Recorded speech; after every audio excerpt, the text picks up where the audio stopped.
Langsung kita masuk yang ketujuh, berkurban pada hari raya Idul Adha. Terutama mulai dari Idul Adha, selepas sholat Id, Idul Adha sampai hari terakhir tasyrik. Nah, ini dianjurkan untuk ya dilakukan. Hal ini karena mengikuti sunnah Nabi Ibrahim alaihi salatu wassalam. Jadi anjuran sangat ditekankan sekali untuk berkurban, teman-teman sekalian ya. Dimanapun Anda berada, Anda dianjurkan berkurban ya. Dan Anda bisa memilih salah satu dari 3 jenis hewan kurban. Unta, sapi, ataupun kambing. Ya, masuk di kategori sapi, kerbau, masuk di kategori kambing, domba tentunya ya. Dan Nabi SAW mengingatkan masalah itu. Ya, di hadits ini disebutkan oleh Al-Mundri dalam kitab Targhib wa Tarhibnya dan juga disahihkan oleh Syekh Albani dalam Sahih At-Targhib wa Tarhib. Hadits Abu Hurairah radhiyallahu anhu, beliau berkata Rasulullah SAW bersabda, "Man wajada sa'atan li an yudhhiya falam yudhhi fala yahdhur musallana."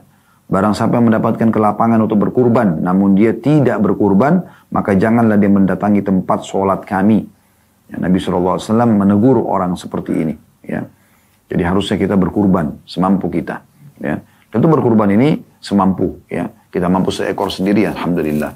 Tapi kalau ada satu orang cuma mampu untuk berkurban 1 ekor untuk seluruh keluarganya, istri dan anaknya, maka dibolehkan 1 ekor untuk 1 keluarga gitu kan.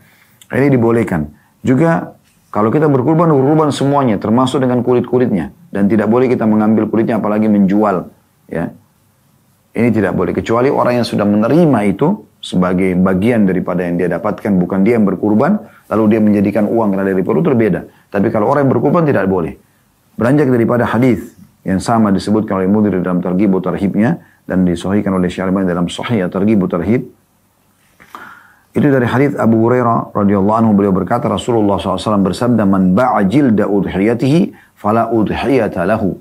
Barang siapa yang menjual kulit hewan kurbannya, maka tidak ada kurban baginya. Ya. Dan juga kalau kita mau ya, mendapatkan pahala yang besar, kita bisa ya ikut menyembelih. Kalau Anda di lokasi ya, kalau Anda tidak bisa, maka Anda titipkan di tempat yang cukup jauh, maka tidak ada masalah. Ya, makanya kami di Ad-Hafam itu kami buatkan program boleh ikut menyembelih kalau Anda mau hadir di tempat ya, penyembelihan nanti insya Allah, dan kami akan ajarkan caranya, kemudian kami juga akan berikan sertifikatnya, sebagaimana dilihat tadi dalam iklan ya.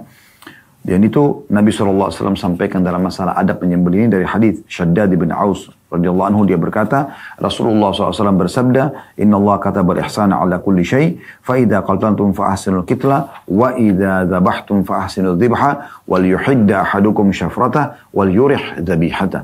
Sesungguhnya Allah telah mewajibkan berbuat baik atas segala sesuatu, maka jika kalian membunuh, maka perbaguslah membunuh itu. Maksudnya baik-baik dalam medan perang, tidak boleh ada mutilasi dalam Islam. Bunuh musuh mati selesai. Itu pun dalam keadaan darurat dia membunuhnya, gitu kan. Bukan semua orang harus dibunuh, gitu. Ya, apalagi kalau orang sudah menyerah dalam medan perang, maka dijadikan sebagai tawanan, didakwahi, bahkan diberikan ya pelayanan yang baik supaya dia bisa mengenal Islam. Dan jika kalian menyembelih, maka perbaguslah cara menyembelih kalian. Maka hendaklah salah seorang dari kalian menajamkan pisaunya dan membuat nyaman hewan sembelihnya. Ini luar biasa ini ya. Dan hadis ini diriwayatkan juga oleh Al-Mundhir dalam kitab Targhib wa Tarhib dan disahihkan oleh Syekh dalam Sahih Targhib wa Tarhib ya. Semua ini kurang lebih berurut ya, nomor 1087, 1088, 1089 dan sekarang nomor 1090. Riwayat Ibnu Abbas radhiyallahu anhu, marra Rasulullah sallallahu alaihi wasallam ala rajulin wadi'in rijlahu ala shafhati syatin wa huwa yuhiddu shafratah وهي تلحظ إليه ببصرها قال أفلا قبل هذا أو تريد أن تميتها موتات. Artinya Rasulullah SAW melewati seorang laki-laki yang sedang meletakkan kakinya di lambung seekor domba sambil dia mengasah pisaunya, dan domba itu memperhatikan dengan matanya. Maka Nabi SAW bersabda, "Mengapa tidak kau lakukan sebelum ini? Kenapa tidak asah pisau dulu, baru kemudian kau siap-siap menyembelihnya? Kenapa mengasah pisau sambil memperlihatkan ke domba tersebut? Atau kamu ingin mematikannya beberapa kali?" Dalam riwayat lain, Umar bin Khattab pernah melihat ada orang mau menyembelih atau menyeret dombanya sampai domba itu teriak-teriak. Maka kata Umar bin Khattab, "Apa kau akan membunuhnya berulang-ulang? Kenapa harus seperti ini?" gitu.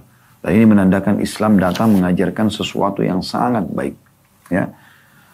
Dan para sahabat ridwanullah alaihim, mereka sudah memilih 6 bulan sebelumnya domba-domba mereka, hewan sembelihan mereka gemukkan lalu mereka sembelih. Ya. untuk memberikan yang terbaik di jalan Allah Subhanahu wa taala.